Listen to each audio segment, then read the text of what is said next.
Hello बच्चों, हम class 7th का ज्योग्राफी कर रहे हैं और हमारे टॉपिक का नाम है आर चेंजिंग अर्थ। तो आज हम इसमें सी एक्शन के बारे में पढ़ेंगे। तो जो सी वेव्स है वो क्या करती है, जब वेव्स आती है सी में तो वो कॉन्टिन्यूसली स्ट्राइक करती है रॉक्स के साथ, मतलब जो चट्टानें होती है सी में तो उनके साथ कॉन्टिन्यूसली टकराती रहती हैं। जब वो कॉन्टिन्यूसली जब उनके साथ टकराती रहेगी तो जो रॉक्स हैं उनमें क्रैक्स डेवलप शुरू होने लगते हैं। तो टाइम के साथ साथ वो जो क्रैक्स है वो बड़े हो जाते हैं और वाइड हो जाते हैं, चौड़े हो जाते हैं। तो वहाँ पे क्या बनने लगते हैं फिर हॉलो लाइक केव्स। हॉलो हो गया खाली और केव्स होती गुफा। तो गुफा जैसे बनने लगती है उन रॉक्स में, तो उनको हम क्या बोलते हैं, सी केव्स बोलते हैं। फिर यही सी केव्स मतलब ये जो कैविटी है ये जब बड़ी और ज़्यादा बड़ी हो जाती है, मतलब एकदम खाली जैसा होने लग जाता है, तो उसको हम क्या बोलते हैं, सी आर्चेस बोलते हैं।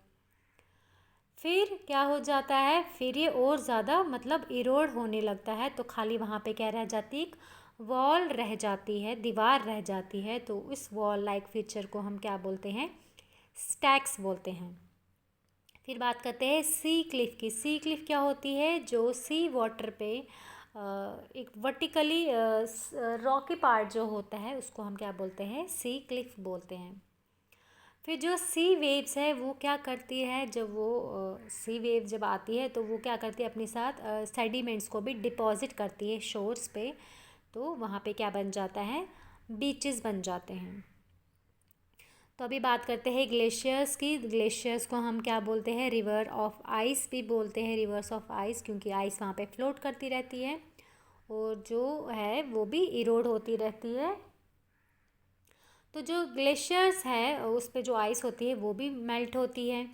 तो जब वो मेल्ट हो जाती है तो फिर वो पहाड़ से नीचे जाके बहने लगती है। तो वहाँ पे पहाड़ों के वहाँ पे ब्यूटीफुल लेक्स बन बन जाते हैं।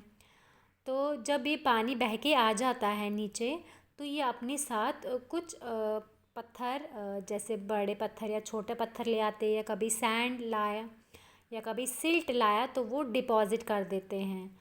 तो जो वो डिपॉज़िट करते हैं वहाँ पे वो क्या बनाते हैं, ग्लेशियल मोरेन्स बनाते हैं। तो अभी बात करते हैं विंड एक्शन की, मतलब विंड का क्या काम होता है। तो तो अभी विंड की बात करते हैं। तो इसमें क्या बताया है कि जो डेज़र्ट है, डेज़र्ट एरिया में जो इरोजन और डिपॉजिशन होता है उसका मेन मतलब एक्टिव एजेंट कौन है, विंड है। तो हमने डेज़र्ट्स में देखे होंगे, रॉक्स देखे होंगे किसकी शेप में, मशरूम की शेप में, जिनको हम क्या बोलते हैं, मशरूम रॉक्स बोलते हैं।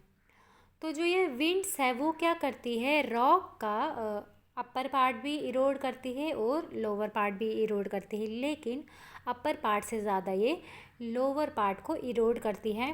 तो इसीलिए ऐसे जो रॉक्स होते हैं उनका बेस नैरो होता है और जो टॉप होता है वो वाइड होता है।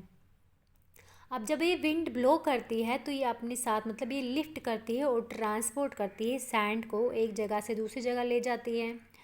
तो जब ये रुक जाती है, विंड रुक जाती है, और जो इसने अपनी साथ सैंड ट्रांसपोर्ट की होती है वो भी फॉल कर जाती है, मतलब वो भी गिर जाती है नीचे और वो डिपॉजिट हो जाती है एक लो हिल लाइक स्ट्रक्चर में। और उस लो हिल लाइक स्ट्रक्चर को हम क्या बोलते हैं, सैंड ड्यून्स बोलते हैं। तो जो ये सैंड के जो पार्टिकल्स होते हैं जब ये ज़्यादा फाइन होती है और लाइट होती है तो विंड इसको ज़्यादा लॉन्ग डिस्टेंसेस तक कैरी करती है, क्योंकि ये फाइन होती है और लाइट होती है तो विंड इसको कैरी कर पाती है ज़्यादा डिस्टेंसेस तक। तो जब ऐसी सैंड डिपॉजिट हो जाती है लार्ज एरियाज़ में तो वहाँ पे क्या बन जाते हैं, क्या बनाते हैं, ये लॉइस बनाते हैं। तो जो ये लार्ज डिपॉजिट है लॉइस के, ये कहाँ पे पाए गए हैं, ये चाइना में पाए गए हैं। तो इसी के साथ हमारा ये अब चैप्टर भी ख़त्म होता है। Thank you.